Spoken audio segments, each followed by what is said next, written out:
I had an absolutely amazing time conducting a teacher training session on art and its possibilities for learning for preschool educators.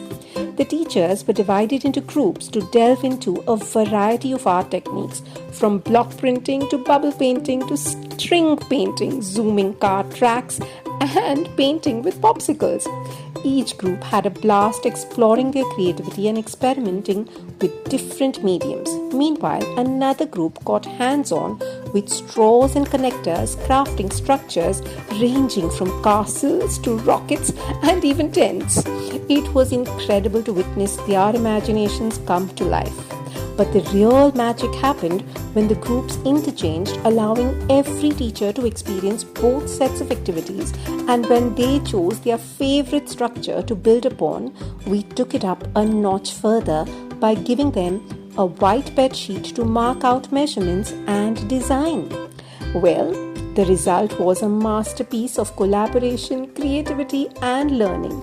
The bedsheet became a canvas for all the art techniques explored earlier, offering a gamut of learning opportunities in math, measurement, geometry, teamwork, collaboration, and much, much more. Kudos to all the teachers for embracing the art in education. Let's continue to inspire young minds through creativity and exploration. Hope you can take this in your classroom.